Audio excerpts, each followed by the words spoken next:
What is going on, everybody? To Saintsfan, and today I'm gonna be doing a continuation of my top 5 series, although this one, as you see from the title, is top 20. I'll get into that in a second. But if you're not familiar with what this series is, the first video I did was probably about a week or so ago, and it was the top 5 Pegasus vehicles I would like to see added in GTA Online. And I figured with the recent news that we're gonna be able to buy 2 or more apartments and have, multiple garages, probably up to 20 cars, that I would do my list of top 20 cars for your garage. Now again, this is my opinion. You probably and will have a different opinion, so you can leave your opinion in the comment section below. I want to hear what you guys think. What's your top 10 cars? Now obviously some of these are already in my garage, so that's why I included them, because I'm not going to get rid of them. Especially like some of the rare ones that you're gonna see. But this is also gonna be a 2-part sort of video. This is the first part. This is my first 10 cars, the first garage, and the second part will be out Sunday, and that's the second garage with cars number 11 through 20. This first part's probably gonna be a little bit shorter than the other one, just because most of these cars we already know, and there's not really too much explaining to do, but that doesn't matter because all these cars are awesome in my opinion, and I just can't wait for the ability to buy another apartment slash garage. But before we get into this video, as always, if you do enjoy this video, definitely go ahead and leave a like. It helps me out a lot, and go ahead and subscribe if you haven't already for some more awesome stuff, because when that news or when that update and the Heist update comes out, I'm gonna have a ton of videos for you guys, so you definitely don't want to miss that. Also, if you did miss my video yesterday about preparing for Heist, I would definitely suggest go watching it, just because I think it was really cool. I put a lot of work into it, so hopefully you guys enjoy it. Anyway, getting into the first 10 cars. Number 1, we have the Adder. I think everybody, more or less, has this car in their garage. Now, one thing I will say before I continue, because I forgot to say this in the intro, this is pretty much if I had all the money in the world. Like I said, I have some of these cars, some of the supercars, but obviously I'm not going to go out and buy like 8 different supercars just to put in my garage, because I don't have enough money. So, regarding money or disregarding money, let's get back into the top 10. So Adder number 1. Obviously you have to have this. This is my money mobile, not that you guys know it. It's got the best top speed in the game. Personally, I like it a little bit better than the Entity. I know that's kind of rare. A lot of people like the Entity more. Entity obviously has better acceleration. But, I don't know. The Adder just looks cool. It's a Bugatti. Like, come on. You can't hate Bugattis. I wish we could have some more customization on it. Unfortunately, we don't. But it's still really awesome, and I think it's a must-have. Number 2, and I kind of split this one up because I don't really know too much about the second car, but we have the Entity slash the Zentorno. So you're going to see I only want pretty much 3 supercars in my garage, although in my garage now I have 2 Turismos, but that'll probably change because I'll probably sell one just to get money. But the Entity and the Zentorno, I think either of these 2 cars, depending on how good the Zentorno is and how cheap it costs and the insurance and stuff, I'll probably either keep the Entity or lose the Entity for this car. But again, we'll have to wait and see until it comes out. Hopefully it's really cool. But like I said, the Entity has the best acceleration. I used to call it the Batmobile just because I had it all blacked out. A lot of people have like the little Batman symbol on it as well in their crew emblem.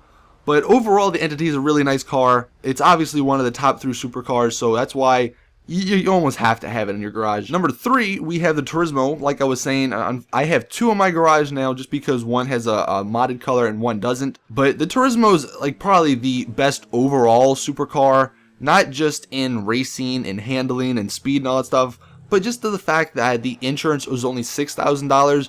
Either when you blow it up or if other people blow it up and you got to pay insurance, for tanks and stuff, then you only have to pay $6,000 and not $12,000 for the Adder or $9,000 for the Entity. So it's a little bit cheaper, and that's why I like it. Plus it does stand up to the Adder and the Entity in speed and acceleration. It's kind of in the middle ground between both of them, and personally I think this is the best looking car in the entire game.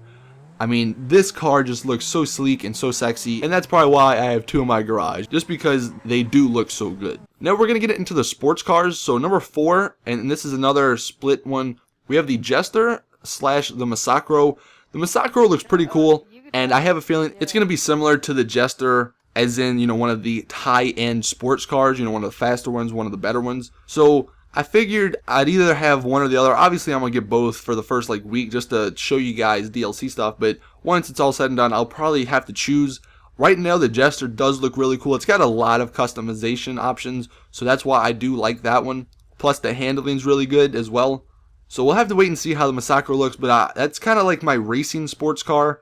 So that's why I figured I'd pick either or. The next one we have is a convertible, and this is probably my favorite convertible in the game. The Carbonizari, or Zare, I don't know how to say it. This one, I don't know what it is, but I love the way the convertible works. Like, it just looks so cool in my opinion when the roof comes out and goes back in. And according to the Wikipedia page, the Carbonizare has the best combination of acceleration and top speed of any car in the game. So take that for what it is, I guess. But this car does look really cool. Unfortunately, it's only a 2-seater, and that's the thing with a lot of these cars. There's only 2-seaters, so that's why coming in at number 6, we have the Sultan RS. I think you definitely need a 4-seater sports car just so you can go fast. Obviously, you can have whatever one you like. I like the Sultan personally because it does have the best handling. And it is, pretty good at top speed. And to roll around with 4 people, you're going to need that sometimes. Plus, the customization options on this one are really good as well. It was kind of one of my favorite cars in GTA 4. So you have the nostalgia factor there, if you want to call it that. But the Sultan RS, it is a cool looking car. And it gets the job done, especially with 4 people. And coming in at number 7, we have the Futo. Now, you may be wondering why I would want the Futo in my garage. Well, it's probably the best car to drift in. And although drifting in this game is not as good as it could be, I still like to just go around, chill with some friends, go ride about the city, and try to drift. Although I'm not the greatest at it, but I'm learning. But it's just fun to cruise in. And I think that is why this car is awesome. Plus, it does look weird, but it's like a cool weird. It's like a small car that's got a bunch of different customization options on it as well. And you can make it look potentially pretty cool. But I figured I'd include it just for the whole drifting factor. And then coming in at number 8, we're going to get into the bikes. That's pretty much it for the sports cars. So the first bike I'm going to include is the Ruffian. Now, you probably don't want to have this bike if you're not a stunter. But when stunting comes back, I do definitely want to get into stunting a little bit more. I've been messing around with some stuff, and it is really fun. It's kind of like trick shotting on Call of Duty. And I remember the first time I learned how to trick shot, like I thought it was the greatest thing ever. And that's all I did. We'd go into private matches and do it.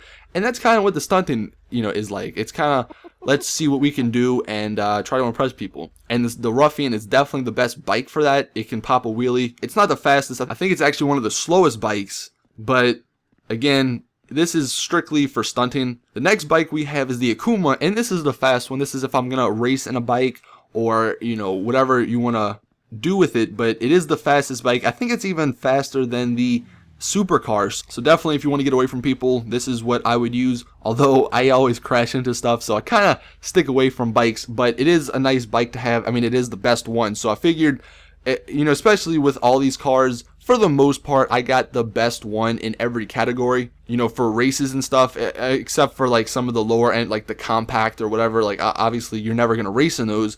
But for supercars, sports cars, muscle cars, bikes, I got the best one just in case anything goes down, I can be ready. And then the last one we have, this isn't really a car, but it's a pedal bike, whatever you want to call it. I did the glitch a couple patches ago. I think there's actually a new one where you can get a bike, a BMX bike, in one of your car slots. And what's awesome about this is that since it's not on the wall, you can get your mechanic to deliver it to you. That's really cool. So anywhere you go, you got it. Plus it has insurance on it. So I don't ever need to go buy a new bike if somebody blows my bike up. It's like $10, which is, it's probably like the cheapest thing in the game, which is kind of weird because it's insurance. But hey, it is what it is. It's really cool and it's rare. Plus you can drive it around or semi-drive it around. You can jump around in your garage while on the bike. So I think that's pretty cool. But that rounds up my top 10. Like I said, and Sunday we're going to get into cars number 11 through 20. Those are kind of like my showcase cars, like the cars that I'm never really going to use, but I just want my garage to show off. So you guys are going to see that Sunday, like I said, so look forward to that. Hope you guys enjoyed this video. Let me know your top 10 in the comment section below. I guess this would be the most useful cars, like the cars you would use on a daily basis, more or less. But anyway, like the video, share it, subscribe, all that stuff, and as always, it's your boy Saintsfan. I'm out. Peace!